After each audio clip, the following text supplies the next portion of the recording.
on fried squash, vegetarian style. There'll be no meat or fish. So here we have the squash, and we have the tomatoes. We have an onion, your garlic and pepper, and extra pepper if needed. Like I said, I like my food very spicy, so I will be adding extra pepper to my dish. I'm going to cut up the squash and then start the cooking process thereafter. So here I have peeled and sliced my zucchini in half, just to show you how it's peeled, and you can cut it in half. Some zucchini comes with a lot of seeds in it. I like to scoop out some of my seeds only because I don't like the seeds in my dish. So for this type of squash, I will be scooping out all of the seeds. If you were going to just cook the green squash, you could go ahead and keep the seeds because the seeds are not too bad. You could also scoop it out if you wish. But I'm going to cook this one. I'm going to scoop the seeds out.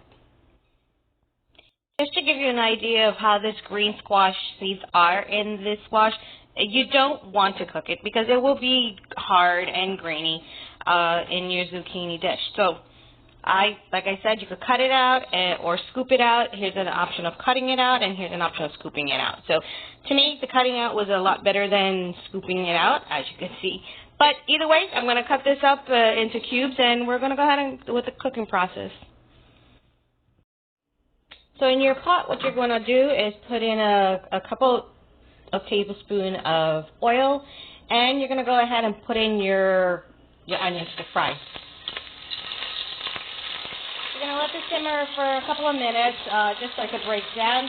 After a couple of seconds, you're going to go ahead, put in your garlic and your tomatoes, and let that fry up for a bit. Now we add our tomatoes. And I'm using cherry tomatoes only because I love them. You could use any type of tomatoes that you desire. So after a few seconds of your tomatoes frying in the oil and the onions, you want to go in and put in your garlic. Saute this for a few minutes, actually just 2 minutes. Once that's sauteed, we're going to go ahead and put in our zucchini. So here I went ahead and put in my garlic and pepper along with my tomato and onion mixture. After this is sauteed, maybe about a minute to 2 minutes, you want to go ahead and put in your zucchini. Right now I just have it sitting in a small bowl of water just to keep it fresh. Once your onions and garlic have been sauteed for a minute and a half, you could go ahead and put in your zucchini. So now that our tomato, garlic, and onion mixture has been sauteing for a minute and a half, you want to go in and put in your zucchini now. Give this a quick toss, add your salt. I'm just adding a pinch of salt literally because it's just a small amount of zucchini I'm cooking today. That should equivalent to maybe about a teaspoon of salt. So let's stir this up, and I'll show you the midway product and then the end product.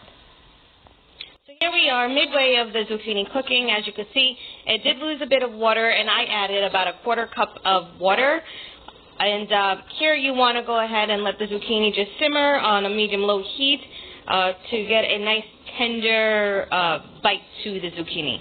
If it's still hard, if you find hard pieces, just keep it covered under a medium heat to a very low heat so the zucchini could cook thoroughly.